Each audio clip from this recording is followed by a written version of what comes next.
जम्मू में मुदासिर शेख शहीद हो गए। क्या खबर को आपने महसूस किया है? देश की इस खबर पर क्या प्रतिक्रिया है आपने देखा है? कभी आपने सोचा है कि हम किस तरफ जा रहे हैं? आखिर क्यों इस देश में समाज को तोड़ने का काम हो रहा है? इसका खामियाजा कितना बड़ा हो सकता है, कभी आपने सोचा है? लेकिन हम बस नफरतों की आग में जल रहे हैं और अपने आप को गर्व से कहते हैं कि हम धार्मिक और शांति प्रिय देश हैं। आखिर यह किस प्रकार की शांति है? हमें हिंदू मुस्लिम के नाम पर बांटा जा रहा है, आखिर क्यों? इन सब पर बात होगी इस रिपोर्ट में। बस इस वीडियो को शेयर करें और कंप्लीट रिपोर्ट देखें।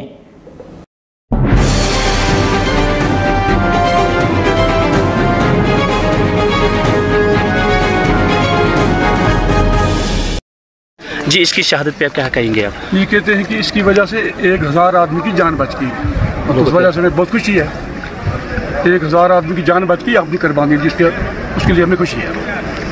तो कितना फख्र कर रहे हो? बहुत फख्र कर रहे हैं, पूरी बरादरी कर रही है, फख्र कर रही है। जान दे दी इसने तो वापस नहीं आएगा, हमें फख्र है, हमें फख्र है। लड़ते लड़ते जान दे दी इसने।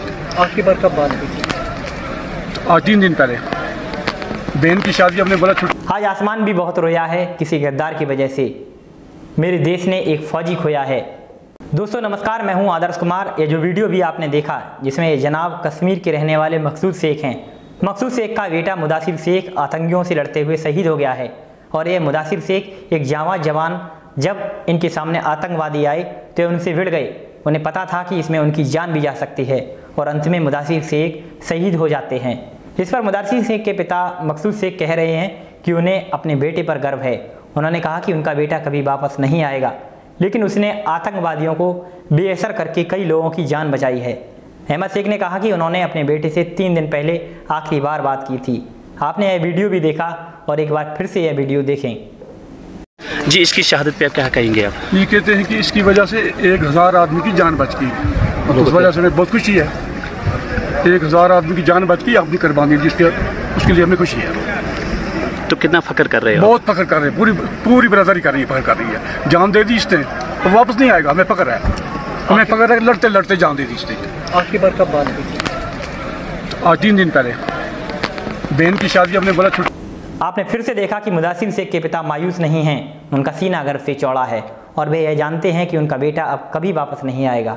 बता दें कि जम्मू कश्मीर के पुलिसकर्मी मुदासिर अहमद शेख बारामूला मुठभेड़ का हिस्सा थे, जिसमें मंगलवार को जैश-ए-मोहम्मद के 3 पाकिस्तानी आतंकवादी मारे गए थे। पुलिस महानिरीक्षक विजय कुमार ने बताया कि मुठभेड़ घाटी में सुरक्षा बलों द्वारा बनाए गए नाकों में से एक पर हुई यह वारदात। उन्होंने बताया कि बुधवार को वे पूरे कश्मीर में नाके पर थे। ऐसे ही एक नाके पर करेरी क्षेत्र के नाजीबाद चौराहे पर मौका मुआयना हुआ। यहाँ 3 पाकिस्तानी जैश-ए-मोहम्मद आतंकवादी मारे गए। उन्होंने कहा कि जहाँ पुलिस बल को नुकसान हुआ, वहीं 3 आतंकवादियों को मार गिराना एक बड़ी सफलता थी। 3 आतंकवादी श्रीनगर आ सकते थे और हमले की योजना बना सकते थे। उन्होंने आगे कहा कि आतंकवादी गुलमर्ग के पहाड़ी इलाकों में पिछले 3 से 4 महीने पहले सक्रिय थे, जिस पर कार्रवाई चल रही थी। दोस्तों मुदासिर शेख की शहादत पर अभिनेता अक्षय कुमार ने इस शहीद के पिता का वीडियो शेयर करते हुए उन्हें सैल्यूट किया है। अक्षय कुमार ने लिखा है कि यह पिता अपने बेटे के बराबर हीरो हैं, इन्हें मैं सैल्यूट करता हूं और रिस्पेक्ट करता हूं। इसके साथ ही अक्षय कुमार ने नमस्ते वाली और तिरंगे वाली इमोजी भी बनाई है। दोस्तों झेलम किनारे स्थित बारामूला पुलिस लाइन में गमगीन माहौल के बीच तिरंगे में मुदासिर शेख का पार्थिव शरीर पहुंचा तो मकसूद शेख अपने बेटे को आखिरी नमन करने आगे बढ़े। उनके आंखों में आंसू बह रहे थे, वह ताबूत से लिपट गए, फिर उठे और आंसुओं को पोंछकर फख्र से सीना चौड़ा कर पास खड़े जवानों से कहा, आंसू ना बहाओ, मेरा बेटा शहीद हुआ है, उसने हजारों जिंदगियां बचाई हैं। उन्होंने कहा कि मुझे पता था कि मेरा बेटा वापस कभी नहीं आएगा, लेकिन मुझे उस पर गर्व है। यह मात्र शब्द नहीं है, यह देश के लिए एक विचारधारा है जिस पर सभी राजनेताओं को समझना चाहिए, क्योंकि हिंदू मुस्लिम की खाई को अधिक चौड़ा इन नेताओं ने भी देश में किया है। मैं जानता हूं दोस्तों कि मुदासिर शेख की शहादत पर सोशल मीडिया पर चर्चा हो रही है, लेकिन क्या यह चर्चा 1-2 दिन के लिए है? क्या यह देश में नज़ीर नहीं बन सकती? दोस्तों यहाँ एक बात और बता दूं कि कुपवाड़ा, बड़गांव, बारामूला, श्रीनगर, इन सब जगहों पर सनसनी का माहौल है। कहीं इनकाउंटर हुआ है तो कहीं आतंकियों ने टारगेट किलिंग की है। 35 साल की यहाँ पर एक टीवी कलाकार अमरीन को भी आतंकियों ने उनके घर में घुसकर गोली मार दी थी। उनके साथ मौजूद उनके भांजे को भी इस दौरान गोली लगी, जिसे घायल अवस्था में अस्पताल में भर्ती कराया गया। अमरीन की हत्या के बाद उनका पूरा परिवार टूट चुका है, क्योंकि उनकी कमाई से ही उनका परिवार चलता था। परिवार का कहना है कि आतंकियों ने उनसे सब कुछ छीन लिया। परिवार फिलहाल इंसाफ की मांग कर रहा है। आतंकवादियों ने वहाँ हिंदू मुस्लिम नहीं किया, बस उन्होंने हिंदुस्तानियों को मारा है। लेकिन हमारे देश के नेता आतंकवादियों को सिर्फ और सिर्फ मुसलमान के नज़रिए से देखते हैं। बस एक नज़र से देखना उनके लिए बहुत ही गलत है। दोस्तों, मैं कहता हूँ कि आतंक का कोई धर्म नहीं होता, वे किसी भी मजहब से नहीं होते हैं, वे सिर्फ आतंकवादी ही हैं। दोस्तों, जो खबरें हम सबको आपस में जोड़ती हैं वो खबरें हम कवरेज करने की कोशिश करते हैं और ये सिलसिला लगातार जारी रहेगा।